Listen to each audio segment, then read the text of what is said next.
All right, man. If you don't already know, my name is Mo, and this is another episode of the unchARTed podcast, where we talk about art and the artist behind it. Today is no different, and I have with me Amanda Mendoza. Uncharted. Oh, this is uncharted. Before getting into anything, can you just give me your background and tell me a little bit about yourself? Yeah, sure, I can do that. Thank right. you for, coming here, interviewing me. I appreciate it.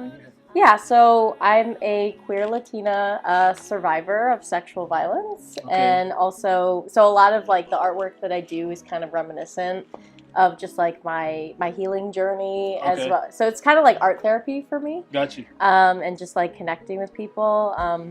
I went to CCSU initially to be an art education major, but then I ended up switching to psychology. So Okay. what I do full time is I'm a victim advocate for survivors of sexual assault. Okay. So that's kind of what I do on the day. And then once I come back home, it's kind of like, all right, time to decompress, time to paint it all out and just like, just kind of connect with other artists, but also just people in the community that kind of, vibe with like that artwork too. Okay, so, cool. Yeah. So would you say that that's like your biggest source of inspiration is your story and other people's story? I would say so, yeah. It's just, I feel like in high school, I used to like draw a lot.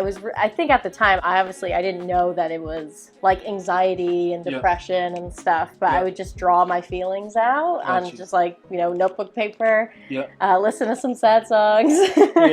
But my inspiration was coming from just like putting, paintbrush to canvas or pen to paper about the feelings that were coming up for me, whatever I was talking about in therapy that day, or just I just thinking about the past and how I've like overcome certain things, and so I would say that's a really big piece of like a lot of the artwork that I do. Okay, so when you're getting ready to start on a new piece, depending on the emotions and everything that's tied to it, does that play a role in how you choose your colors?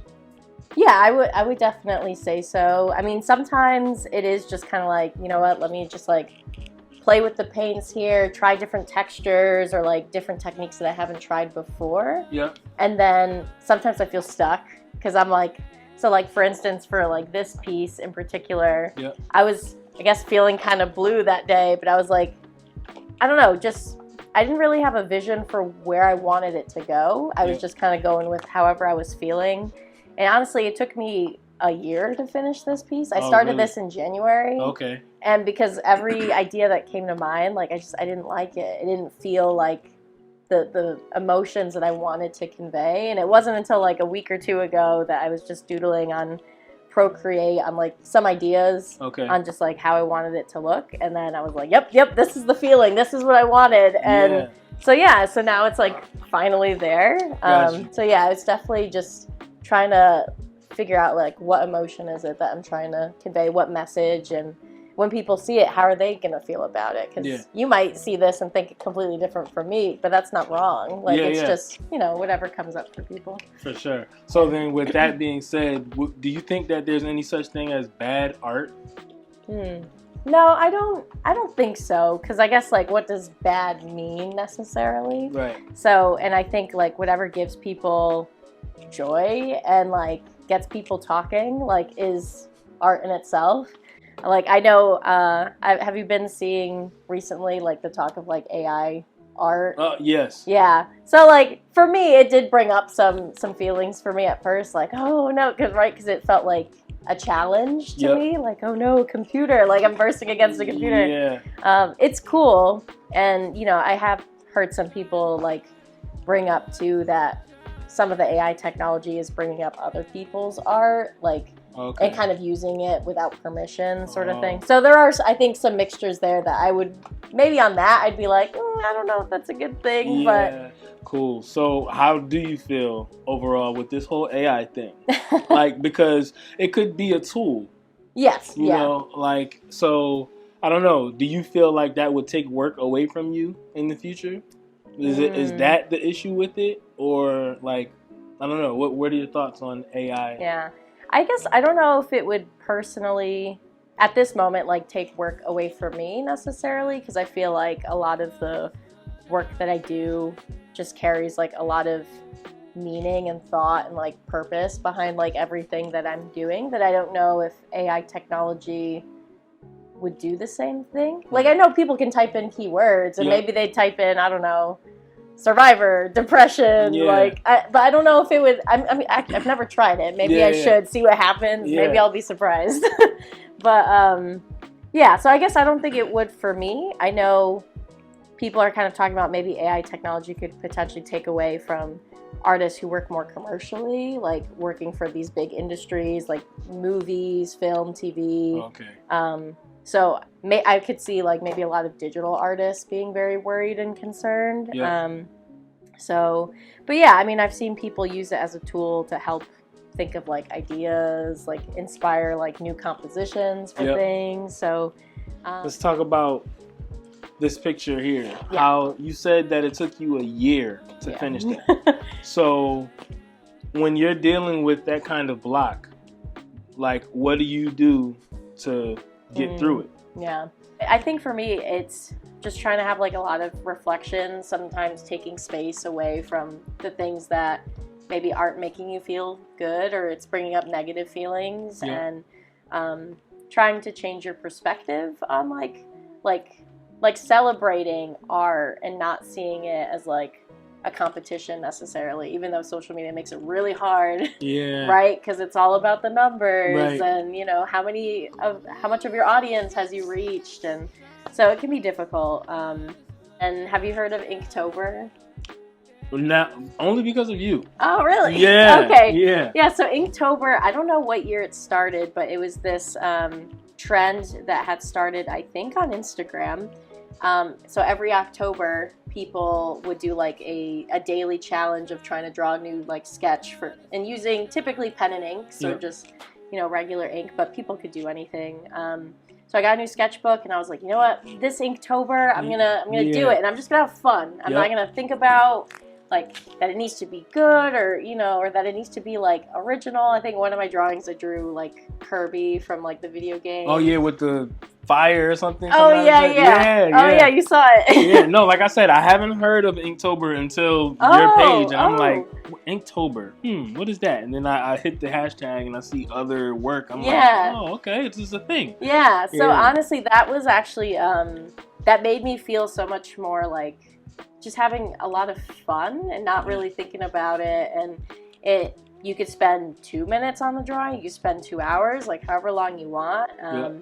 And I think I only got up to day 5 or day 6, and I was like, you know what, I'm ready to work on my pieces now. And so I think tomorrow will be the last day of Inktober. And I was thinking, like, should I go back and finish all the days that I haven't done? But like whatever happens. I'm kind of like just happy that I started working on my stuff again. So I would definitely recommend that for anyone who's going through art block, is just maybe look up one of those monthly art challenges and just kind of pull out a sketchbook and like don't worry about the end, like the final product. Just focus on why you love art, like what makes it fun for you, and what inspires you, and that sort of thing. But I think that's like really important to have fun with whatever it is that you're doing, because once the fun goes away, you kind of don't want to do it, and it just seems like this task that you have to do. So I mean, I think that's a good point for sure.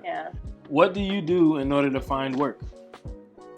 This is like, I think this is the part that stresses me out sometimes, because it's like the business side of art, and I didn't go to school for business. I don't really know much about like marketing and stuff like that. At first, I just kind of like compiled like a bunch of work that I was just having fun with, and then at one point I was like, hey, this is there's too many canvases. I need to like get rid of some of these things. And at first I just posted on Facebook and was like, hey, is anyone interested? And that's kind of how it started, where people were like, oh, you're actually selling these? Okay, cool. And I started doing pet portrait like commissions during Christmas. So I did little like pet portrait ornaments that people can hang on the tree Yep. or have on like the mantle or something. So a lot of it has just kind of been local, like people that I knew. I'm right now trying to figure out how to like build a website and how to have like an online store, but if anyone has any advice, please tell me, because it's a little confusing, like trying to figure out like sales tax and like or like business expenses, and it's just something I never really learned. So so right now I feel like I'm really trying to navigate how can I expand my online presence, like through TikTok and Instagram, YouTube. But yeah, I mean, people are asking me like, hey, do you sell your work? And I'm like, yes, but I don't have a page to show like what I do. Got you. Yeah, so I'm trying to work through that right now. Yeah. Well, I will say you should try checking out Google Sites. Google Sites? Yeah. It's free. It's a free resource. You can buy a domain and use it there. But I think it's pretty user friendly. Something might be easy that you can Google and YouTube and like look up ways to use the site. Right. And just start with a basic one-page website, and just build from there. But I think that's definitely an important step. Yeah. It's a step I'm so scared of. Yeah, but it's okay. Yeah. It's okay. That scary step usually has good results. Right. Yeah. So do that. Yeah. Now, you mentioned Procreate. Yeah. Everyone talks about Procreate. Yeah. So, do you only use it to like I don't know, to kind of sketch out murals, or like do you make digital art with it as well? I have like attempted to do some digital art pieces. So I have a few, but I feel like I'm still trying to learn more of the tools and like the tricks for it. But lately I've been using it as kind of like a sketching design tool. So like for this one, initially I had done the background of it, so it was all the blues in the back. Okay. I took a photo, imported it into Procreate, and then I was just playing around on top of it to see what I wanted to do. Yep. But I think digital art's really, really cool, and I don't know, it could also just provide you so many opportunities to work with different types of people. Yeah, definitely. I had thought about too, like illustrating cover designs for like board games, because one of my friends is really into board games and he wants to create his own too. Okay. And it's kind of like, oh, that would be really good if I kind of went into the digital art sphere. But yeah, so that's kind of how I use Procreate at the moment. Okay. If I could expand on like my skills and knowledge for digital art, I think it would be really, really cool if I could, learn more about that. I also think I need to have more patience for technology, because that's like another thing. Definitely. Yeah, as a kid, like I used to edit videos all the time. Okay. Like these fan-made music videos out of anime and stuff like that. And I had all the patience in the world. Yeah. But now as an adult, I'm just like, But, Procreate is very user-friendly, and I pop up on like TikTok and people have like Procreate like tips that they share, and I'm like, it can do that? Yeah. Like, what? This is so cool. Yeah, that's so crazy. Yeah, but I do want to learn more, definitely. Okay, so do you have a preferred medium that you like to use? I would say at the moment, I think I am very big on like acrylic painting, but I also really like pen and ink as well. So I have some pieces here, like this one's pen and ink over here, that I just really like the contrast that it can give and the feelings that it can evoke from like the pen strokes and stuff too. Yeah. But acrylic painting is kind of my main focus at the moment. Okay. But yeah, so that's sort of all right. So talk to me about paint pouring. Paint pouring, because I think that looks really cool. Yeah. And so I guess my question is there like a science to it, or like a way to control what's happening with the paint, or is it just this one, Yeah, I think definitely from the outside, it kind of looks like you're just throwing paint on the canvas, it's just, and a little bit sort of like that, but like I do think there is a science to it as far as like ratios of whatever materials that you're using to create the liquid acrylics, because there's different ways to go about it. Like you can use Elmer's glue, you can use Floetrol from Home Depot. That's what I use. Okay. And then depending on the type of acrylic paint that you're buying, that can also really impact sort of how the colors will form on the canvas too. Because if you get really, if you water down the acrylics too much, it could make the painting look really murky, like all the colors blend, and it doesn't really keep the true form of those colors as well. Okay. So you use a lot of paint when you're doing it. But I think the outcomes that you get is really beautiful. Yeah. And you'll see people using all types of things. They're using hair dryers to move the paint, or multiple cups, or they're using beads that they found from I don't know, a festival, and they're kind of using that to create textures and forms with the paint. And honestly, acrylic pouring was one of those things that really got me out of depression as well, because there was a point where for years I wasn't painting. I wasn't doing anything because there was just so much, I don't know, everything just seemed like so much effort. Yeah. Not saying that paint pouring isn't effort, because it was, but there was just something so freeing about mixing the paints and just pouring them and letting them turn into this beautiful masterpiece, I think. Yeah. That just brought me a lot of joy.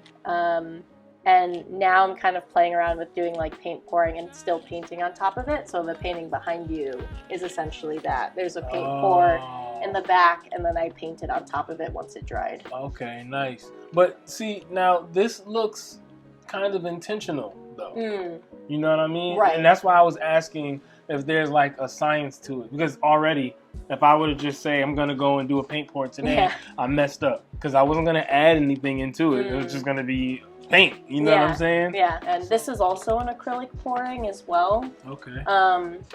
This one was more I guess stripes of colors, streaks and that, and then I thought I was gonna leave it like that, and then I was kind of you know what?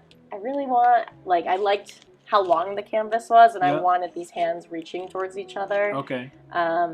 If you notice, I have a lot of hands. That was actually going to be my next question. Now that you're talking about this, I was going to say, what significance do hands have for you? For me, in your artwork. It's something I've noticed more recently. I think after I finished this piece, and I was like, why do I keep gravitating towards hands? And I think one thing, in high school, or even middle school when I was drawing, hands used to be, I was like, nope, never drawing hands ever. If I drew characters, their hands were always behind their back. And so I think part of it is also maybe telling my younger self, we can do this now, you got this. But besides that funny piece, I think hands evoke so much emotion that, I don't know, that people, I think sometimes we can sleep on them and not realize, hey, there's so much we can convey with that. And so I think for me, it's just kind of trying to show those deep feelings with whether it's hands reaching out or closed in or that sort of thing for me. Got you. So how would you describe yourself as an artist?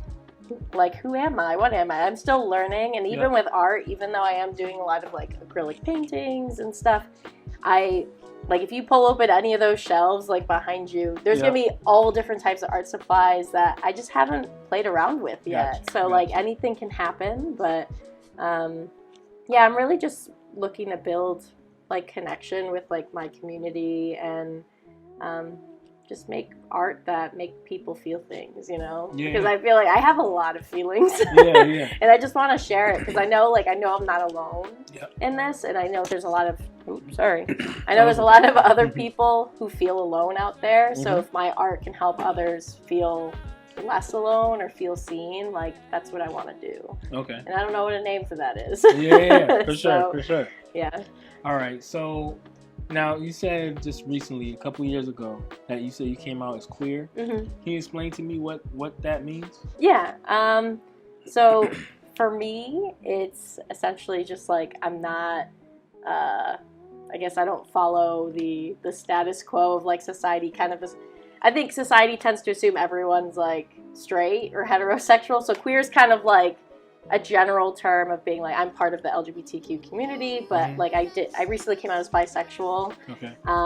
So for me, what that means for me is that like I can be in love with 2 or more genders, like so, because I think there is also some discussion or some people think bisexual means that there's only 2 genders, but like there's a spectrum, right? There's people who identify as like non-binary, for example. Yeah. So for me, bisexual would be like 2 or more genders and that sort of thing. But yeah, so I've kind of just been figuring that out, what that means for me, because I feel like, I mean, I'm 27, so it's kind of new development to step into that. And I decided to come out to my family, but also friends and I guess people on Instagram because I hopped in on, it was a art gallery in Middletown called the Q1 Art Gallery. I think it was last year or 2 years ago, but I had entered that piece up here. Okay. And it was kind of my way of like, I was in the dark, but like, look, I'm out now. Like it's there. I'm reaching towards the rainbow. Definitely. And I like how the like there's just like a little touch of the colors on the front, like of the hand. Yeah, that's like just a small detail that makes it totally different. Thank you. Yeah, I wanted it to look like it was like light rays like hitting the person's skin. That's what I'm getting from it. All right, awesome. Yeah. I know sometimes acrylic paint can be really finicky, and I'm just like, please just blend, just look really nice. So, but yeah. Cool. So, do you have a favorite color? Yes, I do. It's actually very specific. Okay. Because if you asked any of my friends, they all know. Yep. It's leaf green, okay, but with the sun shining through it. So, like, you ever, like, walk under trees and, like, the sun's rays are, like, kind of hitting the leaves. So it's, like, kind of like a bright, like, yellowy green sort of color. Oh, yeah. Yeah. It's like that leaf. Yeah, leaf green with the sun. Well, hey, high five on that. Green is my favorite color. Oh, well, yeah, that's so great. It's not that specific. I just kind of like green in general. Greens are great. Yeah, so that's cool. I always like to ask and kind of find out to see. So, Can you explain to me all the yellow, and then why the girl is in black and white? Yeah. Is there a reason for that? Yeah, I think for me, like, the color yellow kind of evokes, like, caution, like, warning, like, hey, like, watch out for this. I mean, I've noticed you're wearing a yellow vest, right? Oh, yeah. And the purpose of that is, right, so people can see you, right? It's like a warning. Yep. Not that you're, like, a bad person, yeah, but it's right? It's like to watch out. Right. And so I had this idea, because pen and ink, I typically try to do, I guess, black and white or black and gray. But I wanted this like demon to stand out, right? It's like scary. It's like, so that yellow's like that warning.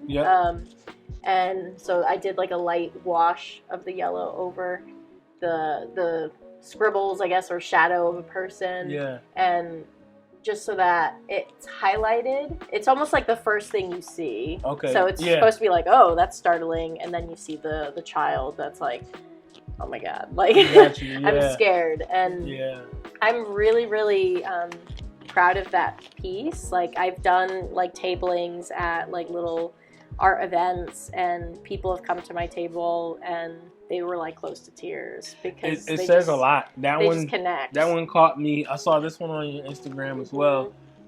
But that one, I guess because I have a family member who dealt with the sexual assault when she was younger as well. So it just immediately made me think of her. And I was like, man, imagine if she saw this, how she would like interpret it, you know? So yeah. Yeah, no, that's a good job. Thank you. So do you have anything coming up in the future? I do. Let me think for a second. All right. So I know it's a little far away, but in April I have a gallery showing, but it's at Tisane, the cafe in Hartford. Okay. So every month they show an artist, and they use up all the walls of the cafe restaurant place. Okay. So they gave me April, Nice. which is actually conveniently Sexual Assault Awareness Month. Oh, wow. Yeah, so I think the first day of the gallery, they're gonna let me have like a table so I can, say hi to folks, and I'll give you the dates and times so that you could put that on there too. Definitely. But yeah, so at the moment, that's like the only thing that's coming up. I'm also doing some art classes at the New Britain Museum of American Art for the kids there. So, if you have any kids and you want to sign them up for the art classes, I'll be doing that in January. It's, I think, only for those 4 weeks, so it's like once a week. Gotcha. But besides that, I'm open to art commissions for the holidays if you want to get any gifts for people. Okay. So just feel free to, message me on Instagram or whatever. Definitely. All right. Well, that's it, guys. We're going to catch you in the next one. Nah, you can just... See ya.